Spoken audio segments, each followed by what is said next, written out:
Got it. All righty.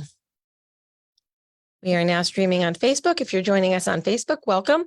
You are more than welcome to join us in the webinar room, where you will have the opportunity at the end of tonight's session to ask questions. If you're watching on Facebook, it's a view only type of situation. If you'd like to come join us on Zoom, you can still go online at 4hcm.org and register.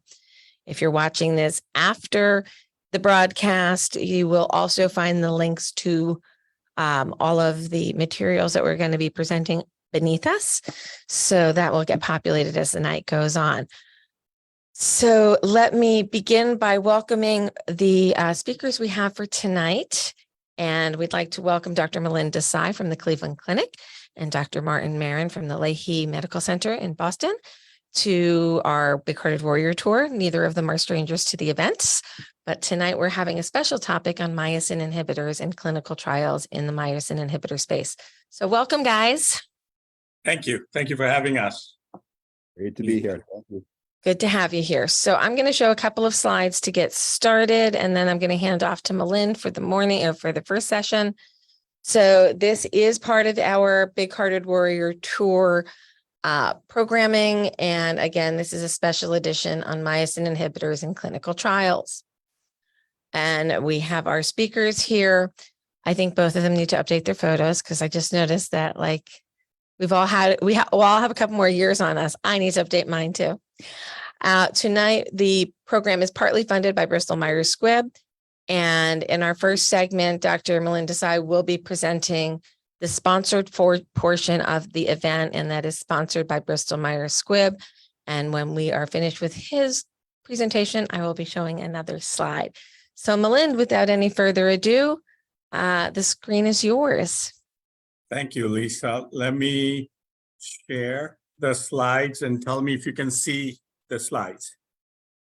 Not yet. There we go. Not in present mode though. All right. How about now?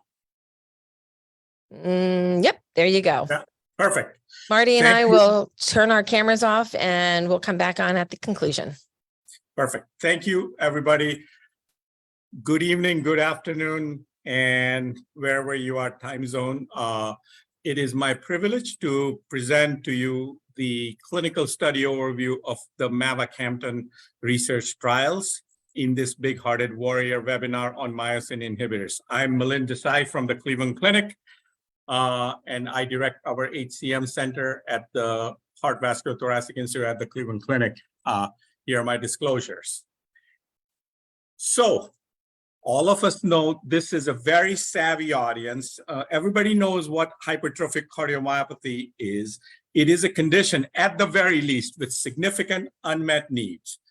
We know this is where the heart muscles are thick, especially on the left side, left ventricle. This is thicker than what can be explained by standard diseases.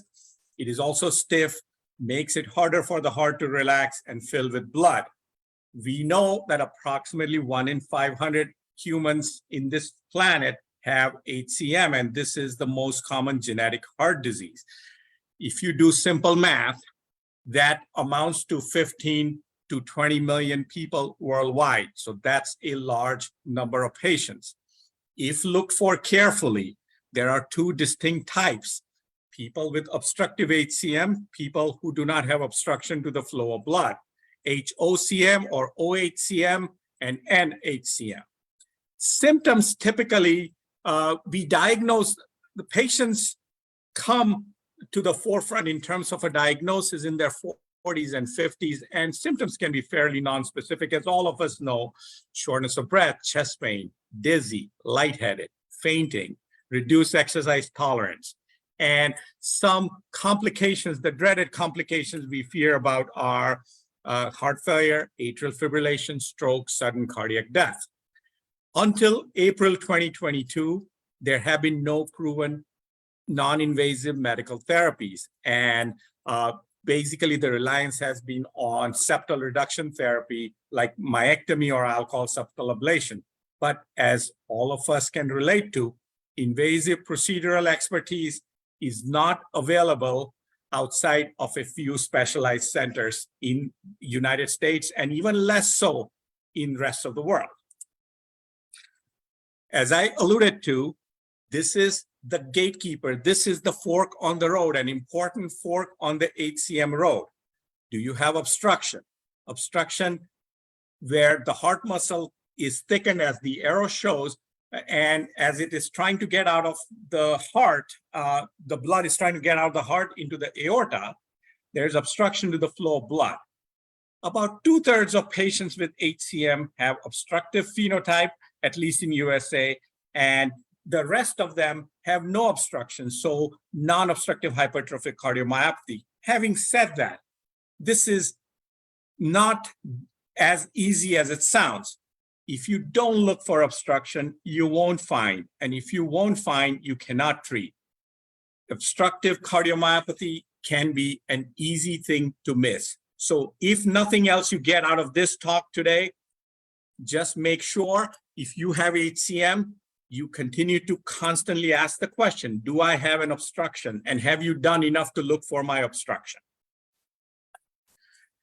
Moving on to mavacamten, as all of us are aware, this is first-in-class cardiac myosin inhibitor, which has been studied in both symptomatic obstructive and non-obstructive HCM patients across phase 2 and 3 trials. Phase 2 is an earlier version of the trial, and phase 3 typically is the randomized controlled trial where a large group of patients are tested, typically against placebo.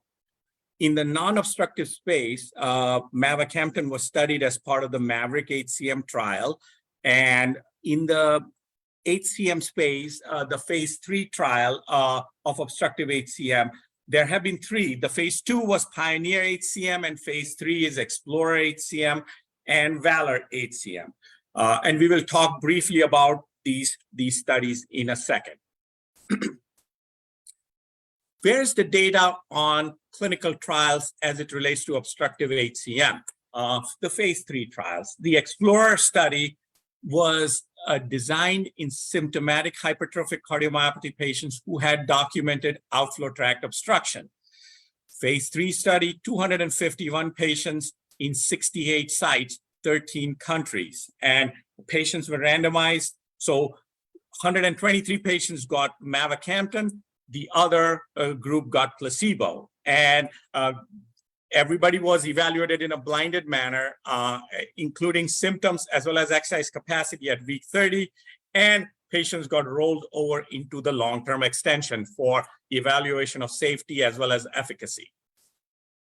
What did Explorer show? Patients had improved symptoms and were able to better tolerate their physical activity. Significantly higher patients in the mavacamten group compared to placebo had the functional endpoint, as well as they improved their gradient as well as quality of life. Everything was highly significantly positive in the mavacamten group. What did the Valor HCM study show? Valor HCM, for full disclosure, I was the principal investigator of this study.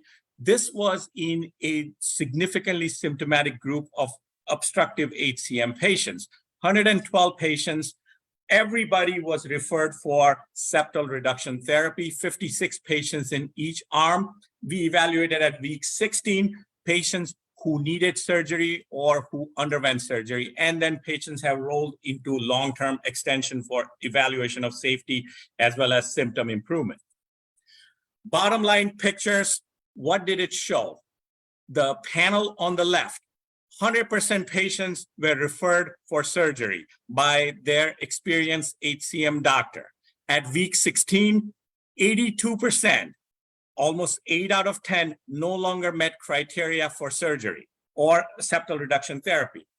The effect persisted, and we just recently presented the data of 56 weeks. The positive impact in the mavacamten group is persistent even up to 1 year. In the placebo arm, when the patient, that is in the red, when the patients were on placebo at week 16, significant proportion of them had no improvement in their symptoms, but as soon as we switched them over to mavacamten, the path was very similar to what we observed in the original mavacamten group. Similar findings in their symptom improvement, physician ascertained symptom improvement, 9 out of 10 patients showed an improvement in their symptoms, at least one class, and 44% showed a significant improvement in two classes, so significant improvement. Bottom line is at week 56, 9 out of 10 patients have chosen not to undergo surgery when at the beginning of the study, 100% of them met criteria. What else? Gradients significantly improved and up to 1 year have remained low. The drug obliterated the gradient. It significantly improved the lab work, which has been shown to have to be associated with badness in hypertrophic cardiomyopathy. Quality of life improved and stayed persistently improved. The markers, the picture on the left top is a marker of stiffness of your heart.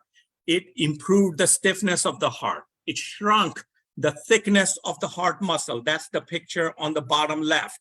And it shrunk the size of the left upper chamber where atrial fibrillation most commonly occurs. So the findings were very consistent and very sustained over a year of follow-up. Now, as all of us know, it is clinically approved for symptomatic obstructive HCM patients in 5 continents, including, of course, North America, with United States being the first country where it was launched. What about the folks with non-obstructive HCM? As limited the offerings were, or as extensive the offerings were for obstructive patients, however you look at it, in the non-obstructive patients, the findings, the pickings are even slimmer. This obviously occurs in 1/3 of the patients, and the problem is driven by stiff muscle and small cavity, similar symptoms to an obstructive patient, so no different in terms of symptoms. That's why it is important to ascertain the degree of obstruction. More importantly, no approved therapies and limited treatment options. There are some centers where we do apical myectomy, where we shave the muscle to increase the heart cavity size so that more blood can pass through. Complications, a lot of these patients progress to end-stage heart failure requiring cardiac transplantation. I alluded to apical myectomy. In the grand scheme of things, what is the published experience? Between 93 and 2017, my good friends at Mayo Clinic published this paper, their experience, 113 symptomatic patients. We are talking millions of non-obstructive HCM patients. Our experience, published experience, is in 113 symptomatic patients. 10-year survival, 74%. A fair number of patients underwent heart transplantation. A fair bit of patients had recurrent or persistent symptoms. So this is something, a boutique practice in a small, highly selected group of patients. It is not something that is feasible on a broader scale, as all of us would recognize. So where does mavacamten fit in the context of non-obstructive HCM? Maverick study was a phase 2, so an earlier design study in such symptomatic patients without obstruction. 59 patients were studied at various doses of mavacamten compared to placebo with a long-term extension. Mavacamten was found to be safe and well tolerated in these patients with significant improvement in blood markers. Remember, this is a trickier population. You do not have a gradient to go after. Here you have to rely on symptoms and biomarkers, blood markers. So in the study, what it showed is that there were improvements in key markers. Most of you hopefully know what BNP levels are.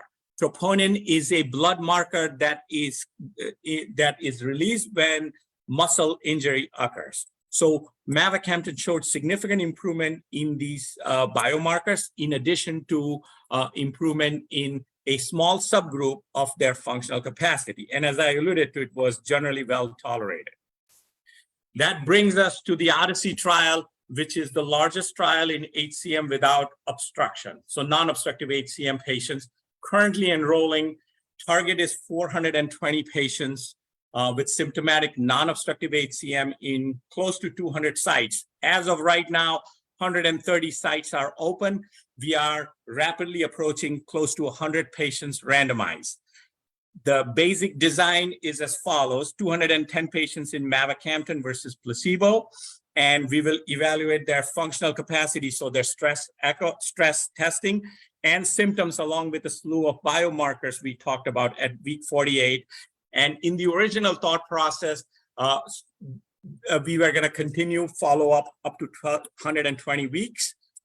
What we have recently done in a new amendment, making it patient friendly, I think, is after week 48, everybody enters into the long-term extension up to 5 years, where we will be evaluating symptoms and safety. So the patients will be basically, the duration of the study will be shortened, and patients will be exposed to mavacamten earlier as part of the clinical trial past week 48.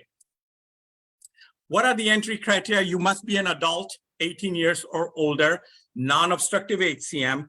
You should have symptoms. We are still not there yet where we're going to be treating asymptomatic individuals. You should have an impaired quality of life, and we would be measuring Kansas City cardiomyopathy score. That's a score that gives you a sense of how your quality of life is, along with some abnormalities in your laboratory values. You should have normal pumping function. Remember, after all, we are testing a cardiac myosin inhibitor, so we need to make sure we start normally. But you should also have evidence of muscle stiffness. What patients would not have is unexplained fainting within 6 months, unstable atrial fibrillation. Stable AFib is okay. History of sustained abnormal ventricular rhythm that gives you like the cardiac arrest type symptoms within 6 months prior to screening. Important to know how this is a superb collaboration between industry and academic. So there are 3 arms to this study. PPD will be the clinical research organization that will be on the ground's operational reality. Bristol Myers Squibb is obviously sponsoring the trial, but a key element is the academic research organization at the Cleveland Clinic.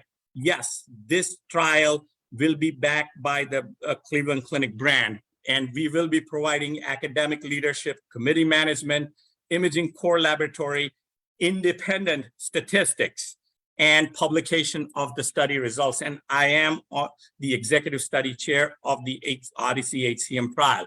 Our executive and steering committee consists of national and international HCM experts with years and years of experience in running clinical trials.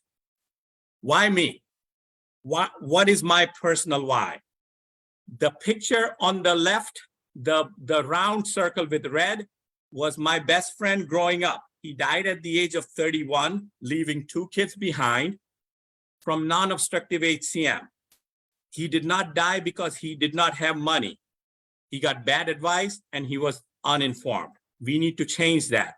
The little fella with the green circle, that's me. Promise you, I'm not biting my nails. I was a nervous kind of kid when I was growing up. But additional information for the Odyssey trial is in Study Connect. You can look at whatever the code, you can get on the code to get on the website, or please visit the website. I would like to thank HCMA for giving us the opportunity to present about the Odyssey trial and the work that we are doing, and we'll be happy to answer any questions later in the presentation. Thank you so much. Milind, thank you for adding that personal flavor to the trial. I knew that story. My staff is texting me going, I didn't know that. So thanks for sharing that. I do want to say that at the conclusion of this webinar, you will be given the opportunity to participate in a survey that can assist you in figuring out, Marty, I need 1 more second before your slide share. Sorry. So you're going to get a survey link that you can answer some inclusion and exclusion criteria for the BMS trial.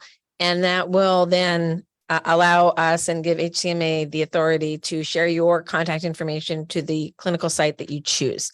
I do want to show a quick slide here, just formalities. Sorry for being so formal tonight, but I want to state that this concludes Bristol Myers Squibb portion of the webinar. We thank them for their support and their partnership.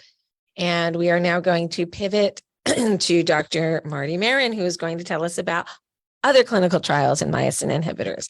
Marty, now you may screen share. All right, jump the gun there. All right, let me just, are we You are good. good? All right, Good. good. Well, it's a pleasure to join you, Lisa, and the HCMA community and everybody tuning in this evening. Appreciate that very much. And Millen, thanks for that nice overview on mavacamten. I'm going to talk for just a short period of time about another myosin inhibitor called aficamten. And the question that many of you may be asking, and by the way, let me just back up. I know many listening tonight there's probably a very, in terms of level of understanding and expertise with HCM and therapies in this disease, probably an extreme variety out there listening. And so I'm going to try my best to, message in a very simple and hopefully clear way about what these drugs are about. I think Millen did a good job. I'm going to also try to expand on that to make it clear, because obviously I understand that this can be a complicated disease and these are complicated drugs, and we want to make it clear and simple for everybody listening. So with that said, I've been asked to talk about another myosin inhibitor called aficamten tonight. And aficamten is what we call a next generation cardiac myosin inhibitor.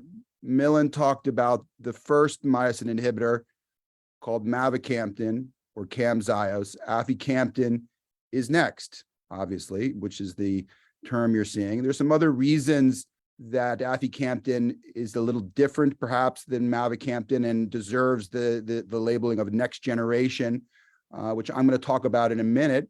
I just want to disclose, first of all, that I have been part of the aficamten initiative with Cytokinetics as part of the steering committee for a number of the studies I'm going to be showing you.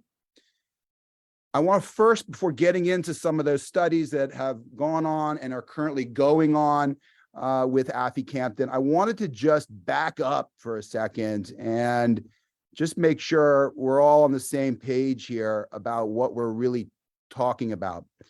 And what I wanted to start with is this figure on the left of obstructive hypertrophic cardiomyopathy, where the blood coming back from the lungs with oxygen comes up to the left upper chamber, and then it comes down to the left lower chamber. And then it's this thick muscle, HCM, that pumps that oxygenated blood out to the rest of the body. And the issue with obstructive HCM is that there is impedance to blood flow out of the heart. The mitral valve here, which is charged with regulating that blood flow from the left upper to the left lower, makes an abnormal motion to actually get in the way of blood flow trying to exit the heart. Call that obstruction. And that's the term obstructive hypertrophic cardiomyopathy, for which there are 2/3 of patients with HCM have the obstructive form. And that's important because the obstruction creates high pressures in the heart. That's the issue. It's almost like a water hose you clamp down on. In that case, water backs up and the water creates high pressure in the tube.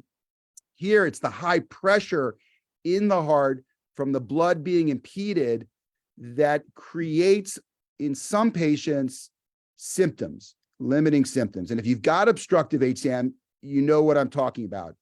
Shortness of breath, particularly with inclines like stairs or hills, decreased exercise tolerance, sometimes chest discomfort and palpitations. Those are the symptoms, because the pressures are high in the heart, that result from obstructive HCM that start over time to impact your quality of life. So if you've got obstructive HCM, you're probably hearing what I'm saying because you've been experiencing symptoms like that. And it's because of the fact that the pressures are high. Now, if you look at the heart muscle for a minute, this blow up of one portion of the heart muscle shows you the structural apparatus of the heart muscle called the sarcomere. Term's not that important, but that's what it's called. That's the structural apparatus of the heart, where you've got a big purple segment here called myosin and a fin called called actin. And you've got these heads here, these arms that touch each other and basically propel forward these rods, the sarcomere, that are responsible for that forward contraction of the heart. And so the contraction of the heart, every heartbeat, is because of this interaction at the sarcomere level between the myosin heads and the actin filaments. Okay?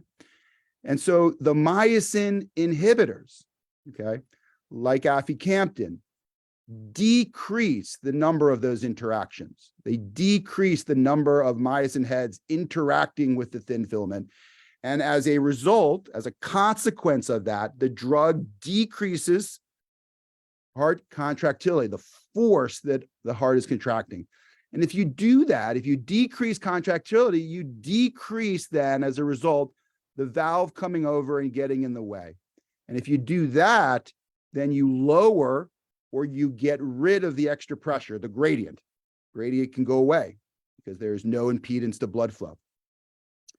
And if you do that, you kind of convert in a way from obstructed to non-obstructed. Blood goes out unimpeded at that point. And when that happens, that's all good because that results in an improvement in symptoms and quality of life. Patients feel better, tremendously better, when the pressure gradient is gone and the pressure in the heart becomes normalized. So this is what's going on with a drug like aficamten here, okay? And so the question then is, what makes aficamten a next generation myosin inhibitor? You heard, a lot about the first generation, but what makes this a next generation? Well, one, it's second, so it's next, obviously, but also there's some unique pharmacologic properties of aficamten. And I'm just going to briefly mention those. One, it's got a relatively short half-life. That's good because that means that the drug can be dosed once a day. And it also allows, because of the short half-life, quicker dose up titrations, which may allow for the ability to achieve improvement in symptoms quicker. Or if someone has a side effect, stopping the drug because it's a short half-life, rapid reversibility, drugs out of the system quickly. That's all good. Those are all good. Second is something called a shallow exposure response relationship, kind of a complicated term. All that means is that when you kind of go up on the dose of aficamten, if you increase the dose, you see small changes in the decrease in contractility or the decrease in what we call the ejection fraction. Ejection fraction is just representing contractility. So ejection fraction, small decreases as the dose of aficamten increases. That's good.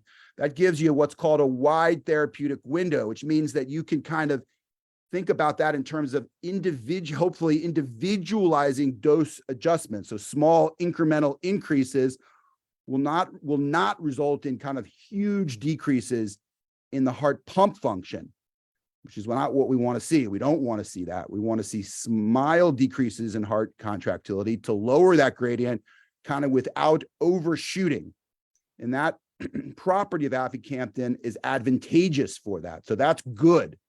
And then that also means you don't need to dose the drug by blood levels either. And three, there are no apparent drug-drug interactions. So it's kind of a cleaner profile, aficamten, in terms of its ability to be used with other drugs without problem. Okay, so that's the profile of aficamten. And I let me just mention here, I think I forgot to mention that aficamten, everything we're talking about is under investigation. Aficamten is under investigation as a next generation myosin inhibitor, meaning that it's not yet approved or it's not approved. It's under investigation, not approved for clinical use. It's under investigation, meaning it's still being studied with clinical trials. It's earlier in its initiative than mavacamten. And so it's not available right now. It's under study, okay? And here is one of the first big studies evaluating aficamten and those unique properties I just showed you in a clinical trial called Redwood. Redwood was a phase 2 study. And as Milan said, phase 2 means kind of one of the earlier studies. Mostly those studies, those clinical trials evaluating the drug in a phase 2 are really looking mostly at, is the drug safe? looking at issues of dosing of the drug, and then some efficacy. And in this study, we took about 41 patients with obstructive HCM, and those patients had symptoms. And we looked at two different groups: low dose of aficamten, higher dose of aficamten. Patients got randomized to one of those two groups, or a third group was placebo, and treated for 10 weeks with aficamten, and then stopped, and then the drug washed out, and then patients reevaluated. And again, the primary objective of this phase 2 study, Redwood, was looking at aficamten's safety, tolerability, and dosing, and some sense of its efficacy, but the emphasis is on the previous. And so what Redwood found, it's been completed and it's been published, showed that aficamten as a next generation myosin inhibitor is safe, it's well tolerated, it had no serious adverse events that resulted in its early termination because of aficamten. So patients didn't stop the drug because of an issue related to aficamten. There were no treatment-related serious adverse events, and there were no treatment disruptions or interruptions. So in other words, patients who started on aficamten in the study continued on it without interruption or discontinuation. So that's all good. And most adverse events that were reported were mild to moderate. So that's a good sort of safety and tolerability profile in the phase 2 study. And this is what happened when aficamten was given to those patients with obstructive HCM. I'm just showing you here in the low dose Redwood cohort. So these are patients that got aficamten on the lower dose spectrum who had gradients of an average of about 54 millimeters of mercury. And if you've got obstructive HCM, you probably heard what your gradient number is. So here we were starting with pretty high gradients, 54. And after 10 weeks of aficamten, those numbers went way down, basically obliterated. 13 is essentially no gradient, okay? And that was a reduction of about 40 millimeters of mercury with the drug. Similar with the higher dose aficamten, patients with obstructive HCM with gradients on average of 58 millimeters of mercury. And again, after 10 weeks taking aficamten, those gradients were reduced to basically nothing. Again, less than 30 millimeters of mercury for gradient is essentially nothing. That's no gradient. And so with the higher dose, you were looking at reductions in gradients of on average of 43 millimeters of mercury. So really, really substantial reductions, and in many cases, obliteration of the gradient here. And in fact, 96% of patients, almost all, after treatment with aficamten had gradients at rest of basically nothing, less than 30 millimeters of mercury. And so not only were the gradients essentially obliterated with aficamten, but how did the patients feel? That's the most important thing. We don't treat numbers. Numbers are important, of course, because they're telling us about the effect of the drug.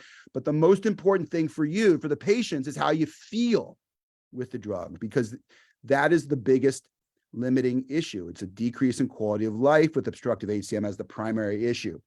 And so here is some information. Again, this is a phase 2 study. So again, the emphasis wasn't on efficacy, it was on safety and tolerability of the drug. But nevertheless, in the low dose group, close to half the patients, 43%, had a significant improvement in their symptoms of one or more NYHA classes. NYHA class is kind of how we designate the symptom burden in heart disease. If you got an improvement of one or more NYHA class, that's significant. That means patients are happy. So 43% had that in the low dose, and even more achieved a significant improvement in symptoms with the higher dose, 64%. So that's excellent. And so based on that, there is a study that is currently going on called Forest HCM. And by the way, as you're probably picking up, the acronyms for these studies and initiatives for aficamten in HCM are kind of named, our acronyms are after trees. So the first one was Redwood. We're now onto Forest HCM. Forest is looking at taking patients that, for example, that got aficamten in Redwood and giving them the opportunity to continue on the medicine and to see what happens over longer periods of time, since 10 weeks is a relatively short period of time, obviously. And so this is an ongoing study. It's looking to continue to watch patients on aficamten for 5 years to see how they do. We do have some sense at 48 weeks for certain patients that are on the drug, aficamten, and we've seen that those gradients that were obliterated initially have continued to be gone at 48 weeks. The majority of patients, 63%, feeling great out to 48 weeks, 63%. It's been very well tolerated as well. So that's really good to see that the effect of the drug over a short period of time appears to be maintained out to a longer follow-up here. And again, that will continue again over many years. Now, as Millen had said, phase 3 is a more definitive study. Okay, that's where you're looking to randomize patients to, in this case, aficamten versus placebo on top of the background therapies that most patients with obstructive HCM already take, like beta blocker or calcium channel blocker. So phase 3 is a little bit more about the efficacy. How does aficamten perform? How does it do, okay, for patients? Because this can, a phase 3 study in general, can lead potentially to justification for approval of drugs, depending on the results. So the way this is designed, this phase 3 study with aficamten is called Sequoia, 270 obstructive patients. Obviously, gradients, as you can see, you have to have that. What you had to have. And by the way, Sequoia, the study I'm talking about, already enrolled. It's done. Patients are finishing up. We don't have, as I said, we don't have the results yet, but this trial is completed. It does not enrolling anymore, but it's going to be a very important trial, obviously. And it, in addition to obstructive HCM and symptoms, you had to be limited by exercise. The primary measure for Sequoia, it was an improvement in how patients function, okay? And a secondary measure was how they improved in their symptoms. So what we call feel and function. With aficamten and obstructive HCM with this trial, how much better did patients exercise and how much better did they feel? That's the goal. That's the barometer. That's the endpoint that we're looking at here. And again, for that study, that pivotal phase 3 study with aficamten, we're expecting the results early 2024. Couple other trials that are going on with aficamten that you should be aware of is a study called MAPLE, which is looking at aficamten potentially as monotherapy, meaning starting it first for symptomatic obstructive HCM rather than adding it on to a beta blocker or a calcium channel blocker, which has been the case so far with all the studies prior to this. And for those that have obstructive HCM, you may really relate to the fact that beta blockers, one, cause side effects, two, are often not that effective. And so the question is, should patients go directly to a myosin inhibitor like aficamten rather than a beta blocker? And that's what this study is investigating. This study, MAPLE, is currently enrolling. If you're interested, again, talk to your cardiologist or reach out to the HCMA. The inclusion criteria include, but are not limited to, age 18 to 65, obstructive HCM with these gradients. You've got to be symptomatic. You've got to be limited by exercise as assessed by an exercise test called cardiopulmonary exercise test. And one exclusion here is that if you're on a beta blocker or calcium channel blocker and you can't stop that medicine, you can't be in the study here, because obviously it's looking at the comparison between just aficamten or the other arm, just beta blocker. Again, the primary measure here will be an improvement in exercise and an improvement in symptoms between aficamten and beta blocker. Okay, real quick. What about if you've got non-obstructive HCM? Everything we've talked about so far has been patients with obstructive HCM. You've got non-obstructive HCM out there. This can be very frustrating in terms of symptoms and the fact that we don't have great therapies to make those symptoms better in non-obstructive HCM. It's one of the biggest unmet treatment needs in the disease. And again, non-obstructive HCM, thick hearts, small cavity, that ventricle, that muscle doesn't relax well, doesn't fill well, the compliance isn't as good as it should be. And essentially, again, same concept here. Here's that structural apparatus of the heart muscle, the sarcomere.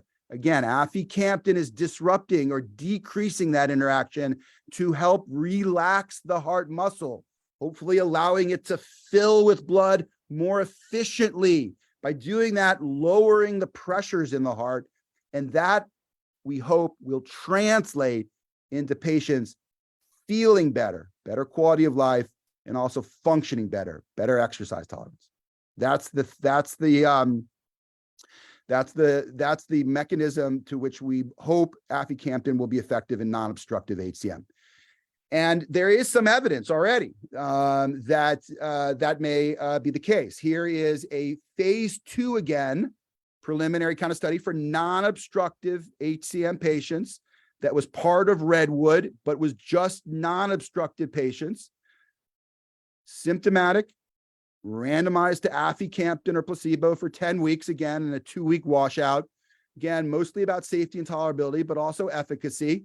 And this is what we found, that over half the patients had a significant improvement in symptoms with one or more improvement in OHA class.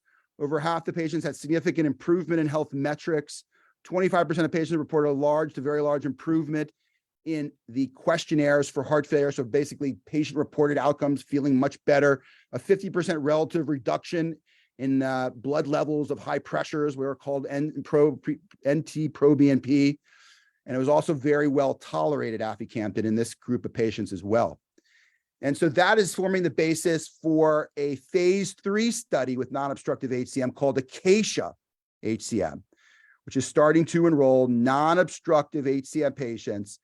Here is a list of some of the inclusion-exclusion criteria here. You've got to have non-obstructive HCM, got to be symptomatic, you've got to have elevated blood levels of NT-proBNP, which again is just reflective of high pressures in the heart.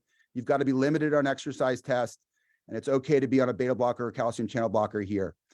If you're interested, if you've got non-obstructive HCM, I would encourage you, if you're interested in exploring more participation in the clinical trial, again, reach out to your cardiologist, reach out to the HCMA to get more information. Primary efficacy for this trial is going to be an improvement in how non-obstructive patients feel. So I'll just conclude by saying that aficamten, next generation myosin inhibitor with unique pharmacologic properties associated with it. I think I took you through the current initiatives with aficamten, which really cover the entire spectrum of HCM, from obstructive HCM, including looking at its role as monotherapy. We're looking at non-obstructive HCM as well, and we are very excited about the potential for additional possibilities of even more drug therapy options for patients. So thank you very much. Appreciate everybody tuning in, and we look forward to the question and answer period. Thank you. Thank you, Marty. I did forget one slide that I have to go back and show. So when you're done, I will go back to my slide deck, and then Done. There we go. And then we're going to go to the Q&A portion. If you have any questions that have not been addressed thus far, please put them in the Q&A box, and in the next moment or so, we will be addressing those questions. So I meant to say this before Dr. Marin spoke, but the content in this portion that you just heard about the cytokinetics aficamten clinical trials, this content was solely that of the HCMA and Dr. Marin's. Any thoughts, views, or opinions expressed on this session belong solely to the author or presenter and does not represent the viewpoints, policies, or positions of any other entities or parties named. No company provided review or advice of the content to the HCMA of the content that the HCMA is independently using or representing.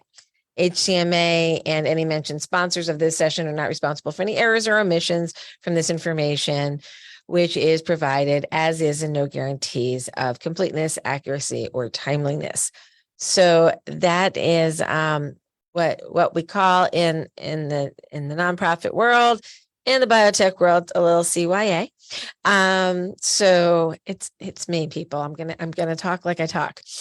And we do appreciate the sponsors for their time here today. As everybody gets their questions organized, I'm going to say that you're going to get links. You can look in the chat box now. You have a link to the BMS trials, and then we have the link to other myosin inhibitor trials. We're going to be handling these requests a little bit differently. What we're going to be doing, because not all of the sites are open for the other myosin inhibitor trials right now. As these sites become available, we will be sending notification to the individuals interested in learning more, what sites are open and who they can contact. And we'll be doing that on our own here at the HCMA.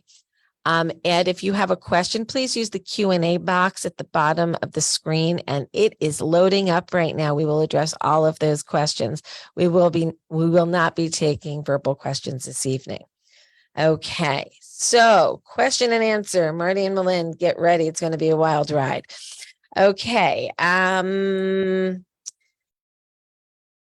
going to ask the question, and then I'm going to ask you each to kind of comment on the trials that you spoke of and try not to cross over to the other trial. Are there exclusion criteria for those with atrial fibrillation in the non-obstructed population? Is that a disqualifier for the trials you spoke of, Marty? So there's specifically about the non-obstructive trial. Non-obstructed, correct. I believe, don't completely quote me on this, but usually it's that I think the criteria is that no AFib at the time that the patient's being kind of screened and enrolled for the study. They could maybe have a prior history of atrial fibrillation and be on treatment for it, but they can't have kind of active atrial fibrillation at the time that they're being screened. But there may be I think that's the spirit of it, but don't quote me completely about that. I'd have to double check. So it's an anonymous attendee. Anonymous attendee, if you want to not be anonymous and call us, we can get the answer after the session. Exactly. Yeah. Malin, do you want to comment on the BMS trials? No active atrial fibrillation, history of atrial fibrillation, or treated in the past is okay. So similar to yes. Okay. In the Odyssey trial, can you go over this study amendment again and how that is impacting the trial design? So essentially, there's a couple of important things. The most important thing is it will continue up to 48 weeks, but at 48 weeks, then everybody gets rolled over into the long-term extension arm of the study. And at that point of time, you get, if you have followed the Valor trial, after week 16 randomization, people crossed over from placebo into the active drug arm. So it will be something similar along those lines. So technically, you would be,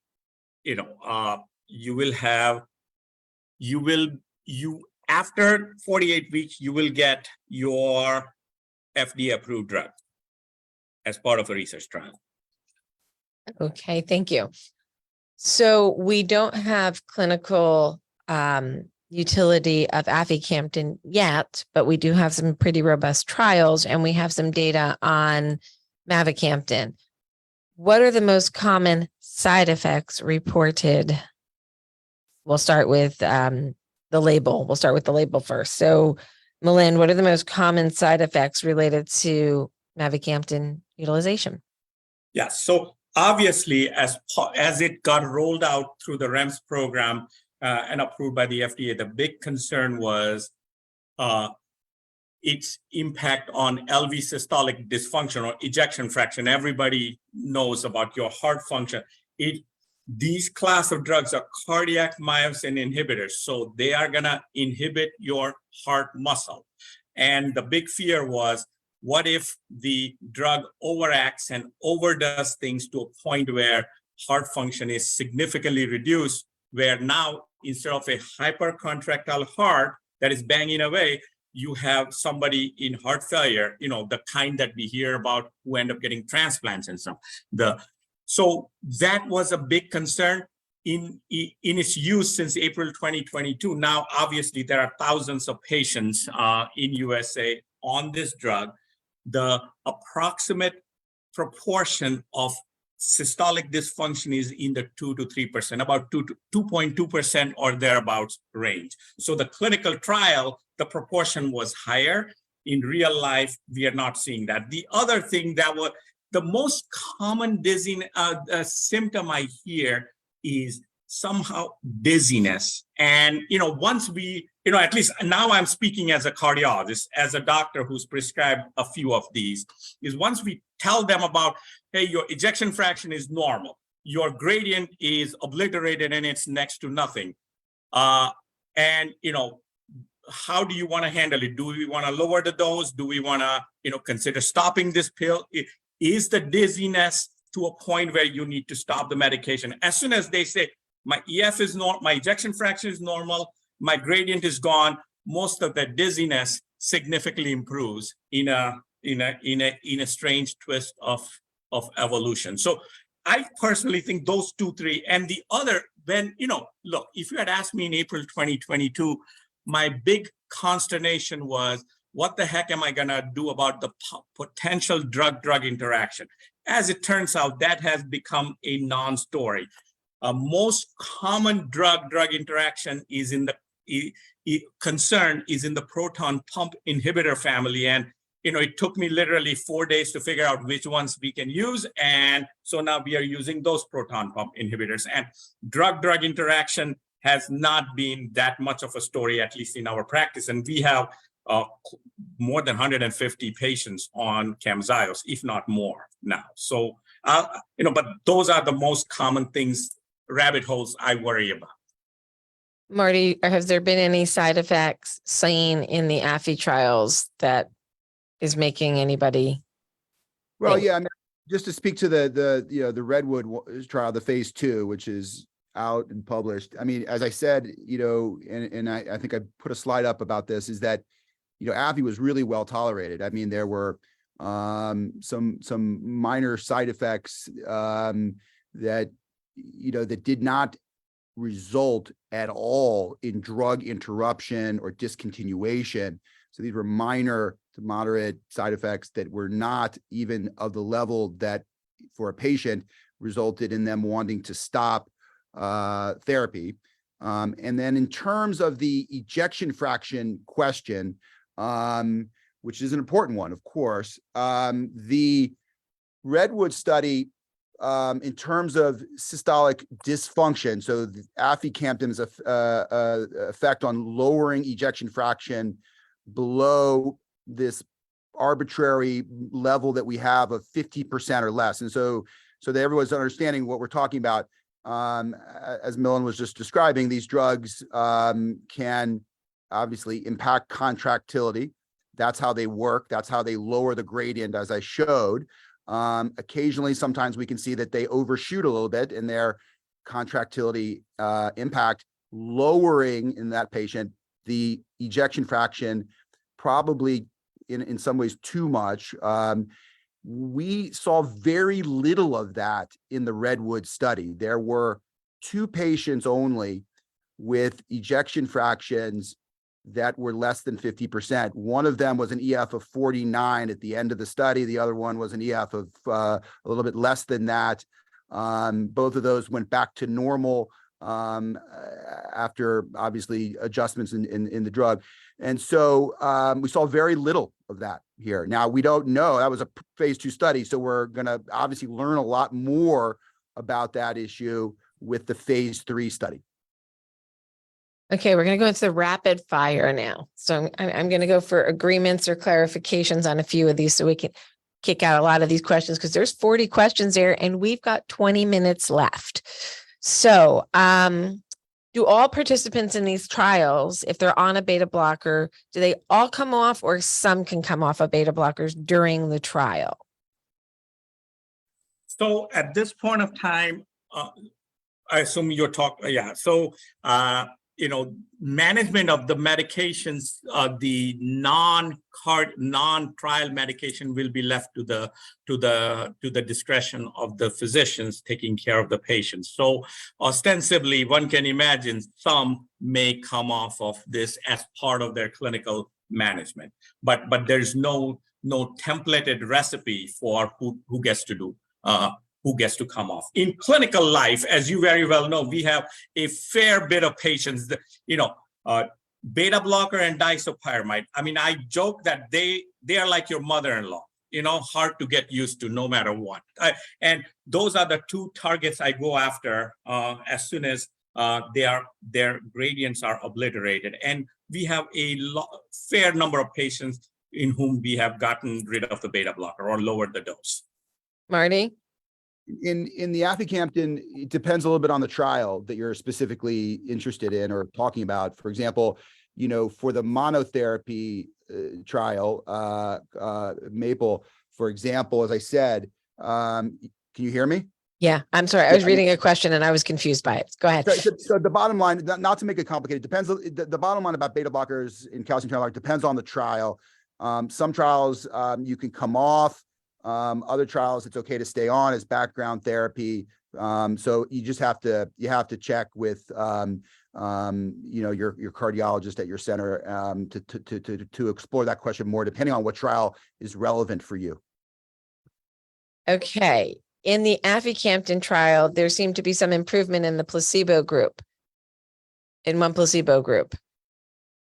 Yeah, well, I mean, in terms of symptoms, NYHA class, is that what? Yeah, I believe so, because it's just the general question. How do you explain the improvement in the placebo group? I'm going to throw a concept out there. And if you're an HCM patient, you know it. Good day, bad day syndrome. If you're showing up on wrong days and you're good or you're bad, it could just be the variability of disease. But what do you guys think? I think it's probably a combination of that. That's probably a factor. I also think, of course, placebo effects, are powerful, right? And so sometimes that alone may explain at least some of that improvement is the placebo effect, people feeling like they're better because they're taking a pill, even though they don't know whether it's the actual drug or sugar pill, or which is a placebo pill. So placebo effect, very powerful as well. Does having been in a mavacamten trial disqualify somebody from going into an aficamten trial? That's a good question. I think that I don't want to say that it may. I have to double check the exclusion criteria for both Maple and Acacia, which are the two trials that we talked about that are currently enrolling for aficamten. That may be an exclusion. But again, some of those nuanced questions about exact inclusion-exclusion criteria for these studies, we can get those answers for patients. So the great thing is all of you are going to have an opportunity.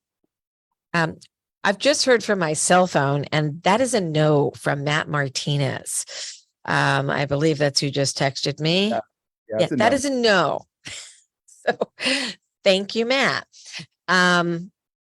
Okay, that just threw me off, but I didn't know I was looking at my cell phone for content. Okay, so thanks, Matt. This is an interesting question. What's the difference between mavacamten and aficamten that allows afi? No, well, I don't think this is right. I'm going to reword this question. So we're doing non-obstructed trials in both aficamten and mavacamten. So there's trials in both going on right now. There's already been a small trial called Maverick in the mavacamten study in the history. So there is some data there, and how it works in the non-obstructed is going to be different than the obstructed because we have to measure it differently. And we're going to learn about that in these trials. Any other comments on the difference between the obstructed and non-obstructed populations? So, I mean, we are going to find out, right? The big thing I think is it will make us honest clinical trialists in the sense that, in the obstructive arm, we had the obstruction to look for, which is a very tangible marker. Now we have to rely upon their quality of life. Hey, how do you feel? And how did you feel in the last 2 weeks? And let me take a look at your biomarkers, and let me take a look at your symptom score, your NYHA class. You just talked about, there was some comment, a bunch of people in placebo arm got better. Inherently patients want to feel better. So it is a well-described phenomenon. The placebo effect is very well known in medicine. So how much of that is going to come join the party and perhaps make the party more interesting? All those things we are going to learn, as we go along. And remember, I am going to talk a bit about there are trials in other types of heart failure called heart failure preserved ejection fraction, HFpEF.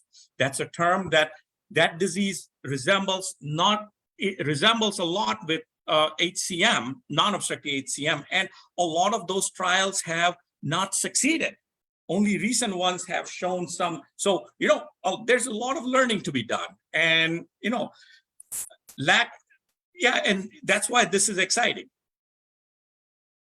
So I'm going to reorganize a comment because it was made as a statement, but I do not believe I have seen any data that supports the statement.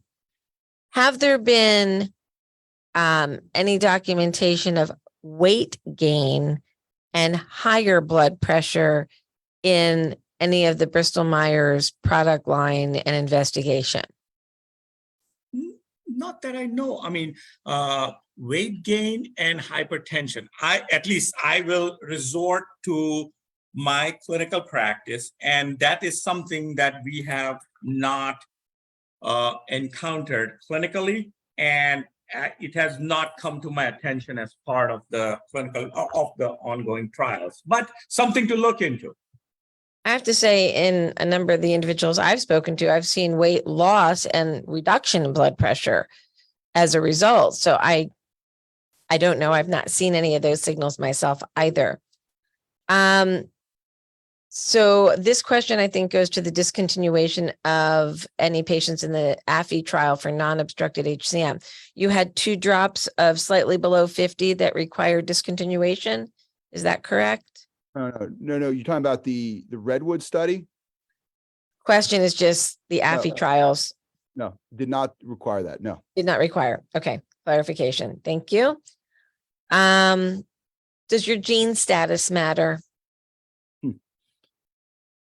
It's a good question. So first of all, the gene status doesn't matter in terms of eligibility for these studies.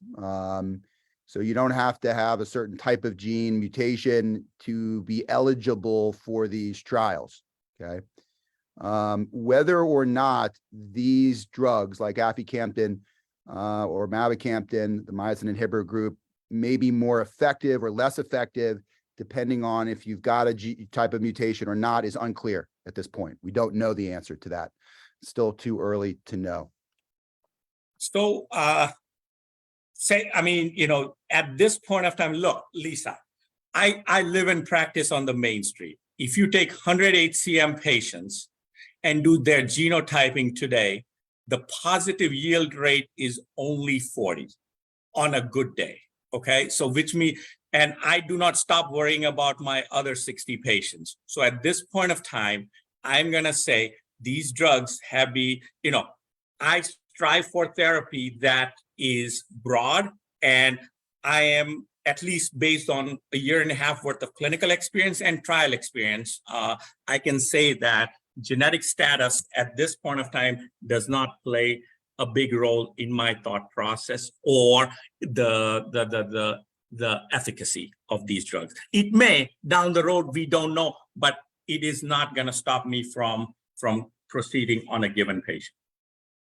I'm going to ask the question and answer it myself, and you guys can just nod ahead with me unless I am incorrect. If somebody has had a previous myectomy or previous myectomies and are still symptomatic and are non-obstructed, and they're more than 2 or 3 months out of their myectomy, do they qualify for these studies for non-obstructed? And my understanding is yes, that they do qualify. Yes, for Odyssey, absolutely yes.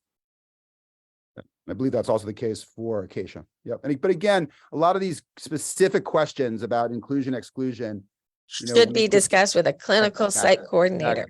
It's really important because there's a whole list of inclusion, exclusion, and we don't want to, Does having an ICD exclude you from any participation in any trials that we're talking about tonight?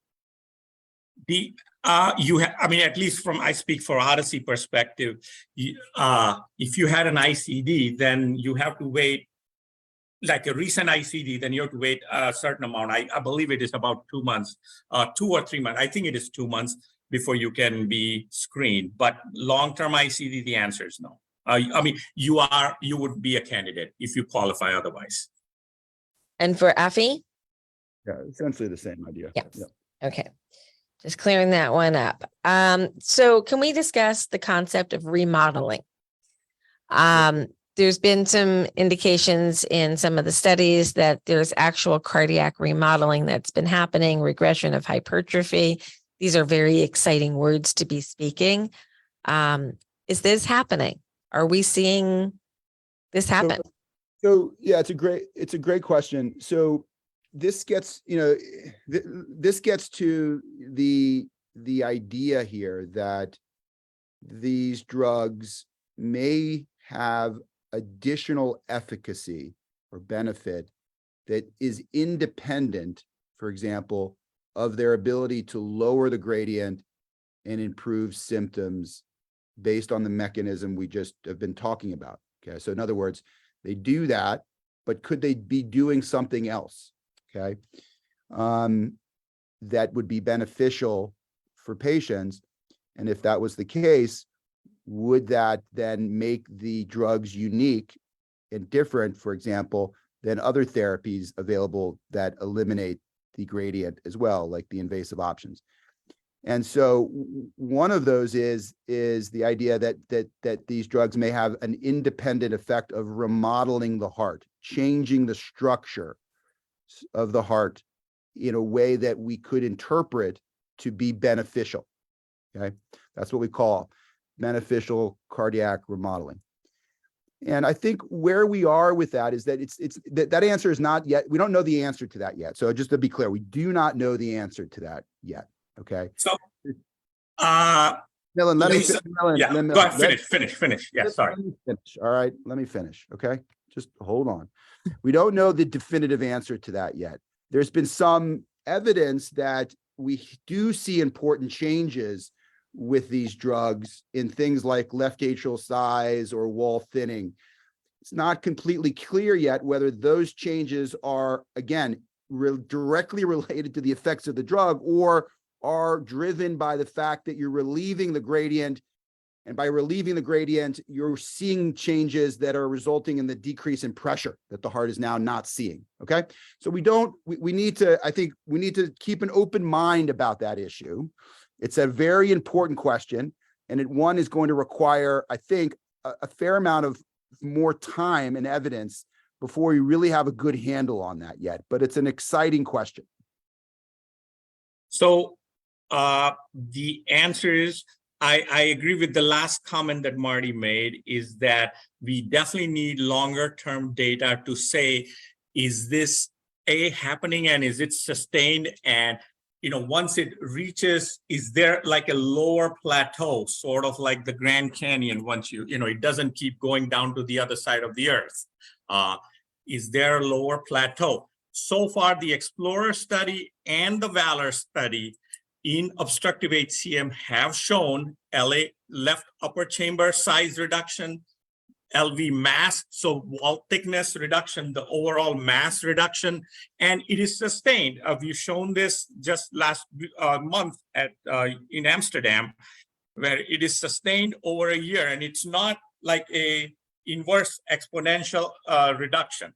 So this is steps in the right direction. We definitely need longer term data to confirm that. And I will say this, in clinical experience, though, we have had multiple patients who at baseline start with a very abnormal looking electrocardiogram, and after a few months, their ECGs have normalized. Their electrocardiograms totally normalized. That, when I first saw it, I thought it was somebody else's EKG that my nurse was showing, and I had to confirm.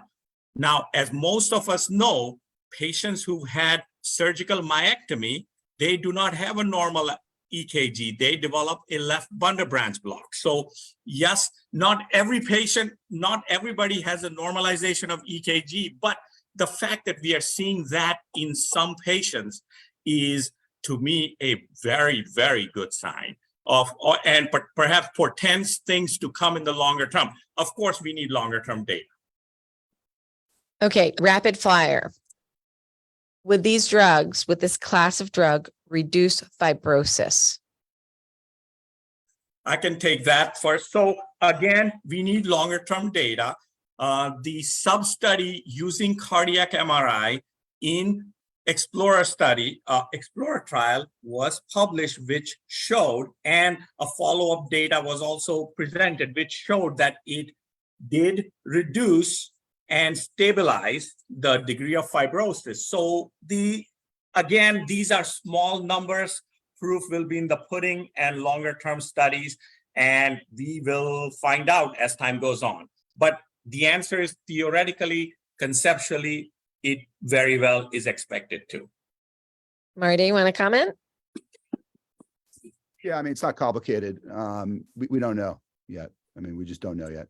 And so we can't really put great weight on that, certainly as a deciding factor here in terms of taking the drug or pushing forward. We just don't know yet. It's going to take a long time to sort that out, period. So the next question I'm going to answer, and then I think we can just spend 1 minute on it because we got a lot of other questions and we're going to go over by a little bit here.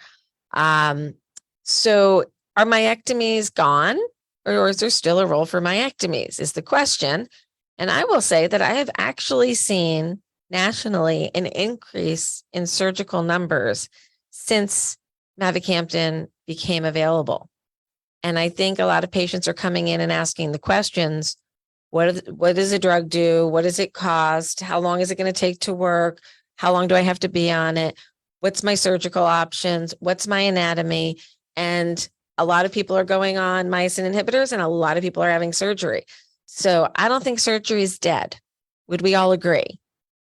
Nothing, look, statins did not eliminate bypass or stents, and look, a rising tide floats all boats. What's happening is there's hyper intense focus on this disease, and more people are being diagnosed, and more people are being diagnosed appropriately, characterized appropriately, and so more stuff. This is look, Lisa, I have an MBA. I could have predicted this 2 years ago that this is exactly how this was going to play out, and that's exactly how it is playing out. And we agreed on that. Marty, you agree? Surgeons are safe? Absolutely. Absolutely. Good surgeons. Good surgeons. The good surgeons, the high volume surgeons who are associated with HCMA recognized centers of excellence. There, I said it. Okay. Do we know actin myosin bridges increase over time with HOCM and therefore more myosin inhibitor will be needed over time, or do we know yet? No, I don't think we know the answer to that yet. No. I mean, there's an excess number with HCM that are interacting between the myosin and actin, but whether that increases with time or changes with time and therefore would mean that there would be the requirement of higher dosing because of that is not clear. No. Yeah, agreed. I mean, this is a 1.5 years worth of clinical approval. We would need years worth of stuff before we know these kind of things. And I'm glad that everybody's having these deep thoughts, but remember, we're talking about trials and we're all going to have to learn together. And that's a little intimidating as a patient who I've been in many trials myself. And many of you want to feel better and you want to be safe, but we're going to learn how to use this new tool, these myosin inhibitors together. And there's going to be some advantages and disadvantages to some.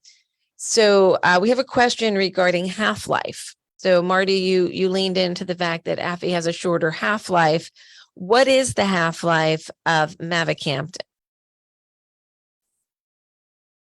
I think 8 days. What'd you say, Marty? 8 days, right? I mean, it's about 7 to 8 days, the half-life. Yeah. So I was trying to decide between 7 to 9 days. It's about 7 to 8 days. Yes. Okay.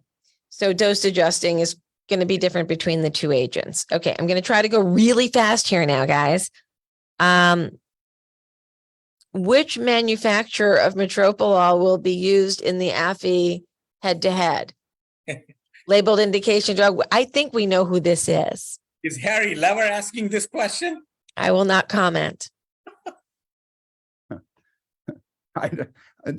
Yeah, I don't know the answer. Sorry, Harry, I don't know the answer, but I'll get back to you. I do believe that it is Only one person that could ask that question. I do, well, no, he's got a couple acolytes out there. Okay. So I do believe that it is authorized generic. So that would mean you would be happy. Are there any preclinical data showing the impact on arrhythmias? Are we seeing more or less atrial, ventricular? Is there any signaling in ventricular or in arrhythmic activity? But I mean, that's a good question for Millen, because I mean, there was some question about the relationship between atrial fibrillation and mavacamten, right? And the labeling as well of the drug. Maybe you could kind of clarify that for the audience, because it's been an area of uncertainty a little bit. Yeah, I mean, at this point of time, I'm going to say clinically, it has not been an issue. Clinical trial wise, also, we have not seen an increased proportion of people with AFib. At least I have not recognized the signal yet. And again, like you said, a lot of it the proof will be in the pudding in the longer term data. Having said that, mechanistically, this class of drug, the way I think about it is as follows. If this class of drug results in reduction in the LA volume, left atrial size, which is most ostensibly associated with increased risk of AFib, I would expect in the longer term, the arrhythmia burden would go down, especially if we treat the disease more upstream. But again, all these questions have to be addressed in the longer term. And I think, look, at the end of the day, Lisa, what's happening is, for better or for worse, we have now the world's biggest echo database on hypertrophic cardiomyopathy called the REMS program. So we are going to learn all kinds of things with all these kind of data that is going to be at our disposal. Yes, I agree. We have a question from Australia. Yes, we are being joined from people around the globe tonight. Is there any plans for an AFI trial outside of the US or in Australia specifically? Well, both Maple and Acacia, the two trials that we've talked about in the presentation, are global trials. Whether a specific site in Australia is included in those studies, I'll have to defer. I don't want to, I think we're not going to get into which countries. Get follow-up information Exactly. after the session. Okay. Just wanted to bring in the Australians. I feel like they're up at a weird hour doing this, so why not? Okay. In the same token, Lisa, yes, there's, I would say, about 5 or 6 Australian sites for Odyssey. If not, in that ballpark. Yeah, they know about the Odyssey sites, and enough. They're working on that down there, and we're talking with them. We have no data on the REMS program that we're going to be presenting this evening, so I do not expect any changes in the REMS program in the foreseeable future, so we'll go past that one. Where can you find data on patients currently on Camzyos? Well, anything that has been published is available through BMS or clinical trial, or PubMed. We'll have all the publications. Do we have a rough number right now, Melinda? How many patients have been dosed? Yeah, I'm not gonna. That is such a dynamic. I wouldn't even venture to give you that number at the Cleveland Clinic, because that's such a dynamic number that changes. But I would say certainly more than a few thousand. I would say 3,000 or 4,000. I know it's over. It's probably closer to 40 something hundred at this point. Exactly. So it's around in there. Yeah. So we talked about arrhythmias already. We don't know the effect. Results of Sequoia will come out in early 24. Can't answer this question. When might that come to market. So we have to finish clinical trials. They have to look at all the data. They have to submit to FDA, and then the FDA will tell them when they're going to give them an answer. So as soon as the FDA application and package has been sent in, you can rest assured that we will be notifying you of any updates on any labeled indication drug in HCM. So the answer to that one, my dear friend, is stay tuned. I'm actually away and have another meeting I have to go to right now. They've been texting me. So I just Okay. wanted to say thank you for the opportunity to share this Thank you. initiative with you and everybody listening. And I appreciate everybody tuning in. So thank you. You are very you. welcome. Thank you very much. For those who, we are 5, See you, 6 Marty. minutes past. Thanks, Marty. We have a couple of questions here. Melinda, if you want to play for another 5 minutes, and then we can answer anything else via email back if we don't feel like we've really. I just became an empty nester. Once I'm done here, I have to go talk to my wife. So we are okay here for a few more minutes. I'm joking. Tread lightly there, dude. I'm You have a joking. wife now. Who knows what'll happen later? Be careful. Okay. We don't have any value at this point in New York Heart Association Class 1 asymptomatic HCM and any myosin inhibitors. So the answer is we're not there yet. We may never get there. Stay tuned. Do myosin inhibitors reduce the risk of developing atrial fibrillation? We addressed that in a little bit. I don't want to infer, but it certainly has been shown to reduce the size of the left atrium.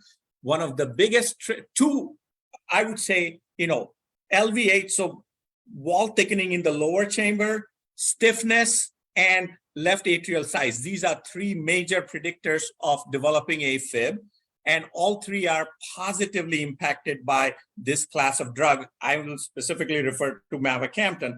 And so, yes, I'm excitedly looking forward to this. And also, the other thing is, if we approach the gradient up front earlier, and if we reduce the gradient, then that reduces the mitral valve leak, and that is also linked to development of AFib. So I think all signs point to Rome, and we may reach Rome one of these days in terms of AFib.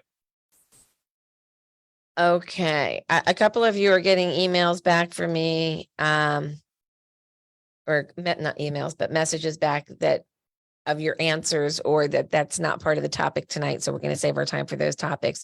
We have a few questions on the same topic. Does a myosin inhibitor impact any other muscle in the body, or is it specific to cardiac muscle? It is specific to cardiac muscle. And we've proven that in the early trials and in the animal trials. And we know that it doesn't have any downstream effect on other muscle. Absolutely. Okay. Some of the trials are not actively recruiting yet. So when they do come on board, we will be sending notifications. You get the opportunity to fill out a survey. And when all of the cytokinetics trials open up, or other myosin inhibitor trials as they might become available, we can notify you when the trial sites are available and what they're looking for. So again, stay in touch with the HCMA and fill out the surveys, and we will do our best to communicate with you in an incredibly timely fashion. Okay. We went over the follow-ups on the biomarkers that are going to be looked at in the study. And these are great questions to go into detail with the clinical site coordinator. So if you fill out the surveys, we can get you in touch with the coordinator who can answer all of your questions and spend a good hour plus one-on-one answering every one of your questions and hitting this all. So, so that's there. I know that there is a group on Facebook that was set up just for Camzyos users. I'm not really a fan of pages set up on a particular drug, because things start to get confusing and people get confused without any oversight. So I would urge caution there. I was asked to set up a Camzyos page for HCMA. We will not do that. We will talk about drug classes. We will not talk about brand in that way. So you can have these conversations elsewhere, but we do ask that when you're participating in a clinical trial, you keep that conversation very muted on social media, because you do have the potential to provide a bias to somebody else that you're not intending. So please, if you are in a trial, please keep your comments to the coordinator and your clinician. And, we're happy to talk to you here in the office, but putting it out publicly can bias a trial. We talked about remodeling, so we did that one. What are the effects? Any thoughts on the effects of myosin inhibitors in a 12 to 20-year-old? So there's going to be a clinical trial coming up for BMS in pediatrics, fourth quarter or first quarter. Stay in touch with us and we'll let you know when that comes in. We don't have a lot of information on children yet. And it's not just little humans, it's developing hearts. So we need to be really cautious here. I know that trial will be looking for ages 12 to 17, obstructed, symptomatic children. So stay tuned for that one. I know it's coming up soon and I know it hasn't been formally announced.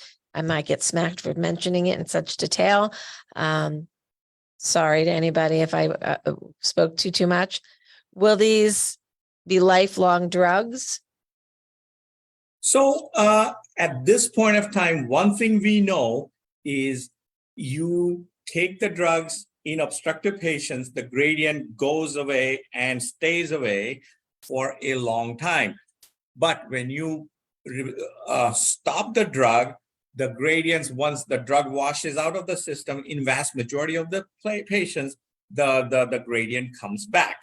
And if you are symptomatic with the gradient, the symptoms come back. Now, look, as a curious scientist in me, I have to sit and wonder, what happens in 5 years? What happens if you cause enough shrinkage of the heart muscle? What happens if you stabilize the fibrosis? What happens if you shrink the left upper chamber enough? Could you reach a lower plateau where, the mitral valve and the septum, they say, we can learn to live with each other and we don't have to fight and create an obstruction. Could you eliminate or reduce the obstruction? I don't know the answers, but mine does wander. Mine does wander on a lonely night, I guess, as to could these things be possibilities? Again, I do not like to put the cart before the horse. I want to see data, and long-term data will help us with that. I hope you're all hanging with me while Melinda's talking and I'm listening and I'm answering your questions too. I do want to try to ask a question for somebody who's out on the West Coast, but it's very specific and I don't want to get too detailed here. So metabolizing and dosing, this is somebody who's been on drug for 3 days.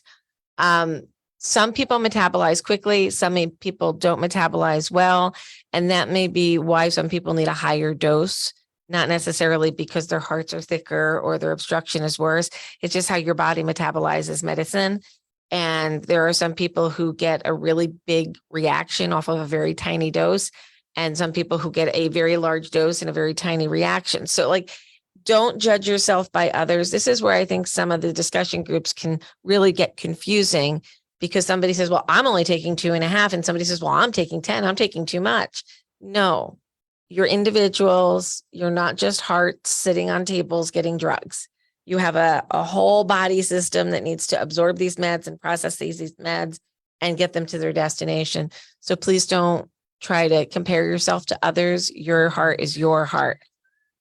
And that's my note that it's time to take my transplant medication. Speaking of transplants, if somebody's going down the transplant pathway and they're being evaluated for heart transplant, are they a good trial participant for these non-obstructive studies? So if you are symptomatic, but you have preserved ejection fraction, and you meet some of the criteria, then ostensibly, yes, you could be a participant of these trials. But this is a nuanced conversation that you need to have with your doctor and the clinical trial team. They will be looking at these things to decide who benefits from who meets these exquisite entry criteria. Certainly, if your heart function is low, if you are under the if you are on the slippery slope with heart failure with reduced ejection fraction, you are not a cardiac myosin inhibitor. Long-acting, fast-acting, short-reacting, poor metabolic, no matter what, you should stay away from these class of drugs. There may be stuff coming down the pike in the future, who knows? But at this point of time, this class of drug is not for poor ejection fraction patients. Okay, so how many patients have been on mavacamten are still on the drug? Most have stayed on. Vast majority. In our practice, at the most, I recall maybe one or two we've had to sort of temporarily discontinue or have to discontinue out of the 100, between 150 and 200. So Lisa, I'll tell you one thing. If you're a good clinician, and when you listen to and talk to the patient, and it's not a clinical trial driven computer that is telling you how to dose the patient, good things happen. So I tend to listen to my patients and decide how to dose, not dose, adjust the dose, etc. And that strategy has worked throughout my career in everything else I do, and I can confidently say it's working even in the happy work in the Disneyland of Camzyos. It's a crazy day. We're living through a new class of cardiac medications, which I don't want to discount how big of a deal this is. Like, this is not a new beta blocker, a new calcium channel blocker, a new sodium channel blocker. We are dealing with a new mechanistic action that has a lot of potential beyond HCM. We're just a good, testing ground to see if this will work in HFpEF, and possibly if you can upregulate myosin, maybe you can downregulate myosin and you can alter it from different ways. This is an exciting time, but we're going to have to learn together. And we are now a full 15 plus minutes over, and I am one tired pup because it's been a long day. So I want to take a moment to thank the people who are watching on Facebook, and we're going to say goodbye to Facebook right now. And I see lots of very familiar names here, some from industry, some patients, some families, some old friends. So I really appreciate y'all sticking with us tonight. It's a heady topic. We're all going through this together. We appreciate Marty and Milind sharing their time and expertise with us this evening. I do want to give a shout out to the HCMA annual meeting, which will take place October 21st, 2023 in Morristown. And registration is open now, and we hope you all come out and join us. We have a great agenda. It's a fantastic opportunity to be able to hang out with people like you've seen here tonight and talk more about these questions and hear everybody else's questions. It's a fantastic opportunity to feel supported, educated, and help you make the best decisions you can make for your health and your family's health. So goodbye, Facebook. And